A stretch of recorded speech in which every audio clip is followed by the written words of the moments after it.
Hi friends, ఇప్పుడు భగవద్గీత చతుర్థోధ్యాయం జ్ఞానకర్మ సన్యాస యోగం.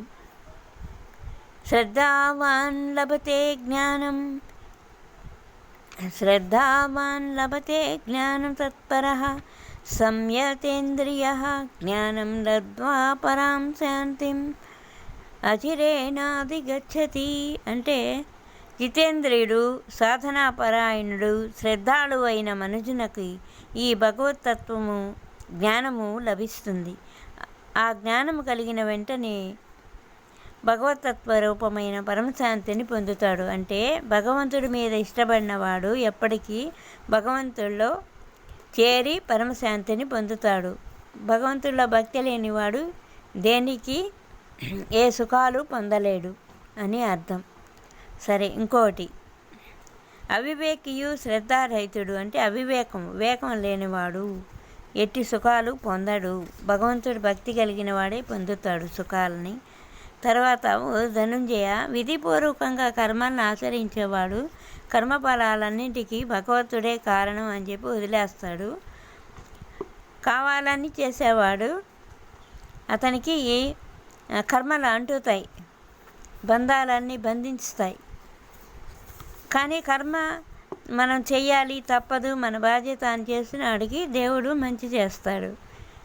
కావాలని చేసేవాడికి ఏది చేయడు ఆయన. తర్వాత కావున భారత, నీ హృదయం నందు గల అజ్ఞాన జనితమైన ఈ సంశయాన్ని వదిలేయమంటున్నాడు ఆయన.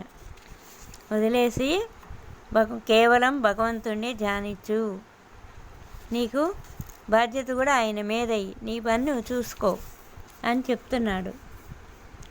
అందుకనే కదా వివేక జ్ఞానము ఖడ్గంతో రూపుమాపి, వివేకం అనే ఒక జ్ఞానం ఖడ్గంతో రూపుమాపి సమత్వ రూప కర్మయోగమును స్థితుడై యుద్ధానికి సన్నద్ధుడవుము అని అర్జునుడికి చెప్తున్నాడు కృష్ణుడు. ఇది ఈరోజుతోటే 4వ అధ్యాయం పూర్తి అయిపోయింది. ఓం తత్ విధి. శ్రీమద్ భగవద్గీతా ఉపనిషత్ బ్రహ్మ విద్యాయాం యోగశాస్త్రే శ్రీకృష్ణ అర్జున సంవాదే జ్ఞానకర్మ సన్యాసయోగః నామ చతుర్థోధ్యాయః సమాప్తః. వినండి, మళ్ళీ ఇంకోసారి సమాప్తం చెప్తున్నా. ఓం శ్రీకృష్ణ పరమాత్మనే నమః. అంటే ఇప్పుడు మనం 4 అధ్యాయాలు పూర్తి చేసేసాం, అయిపోయింది. ఇంకా రేపటి నుంచి 5వ అధ్యాయం మొదలు పెడదాము.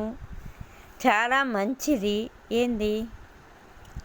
భగవద్గీత జీవిత సత్యాలు.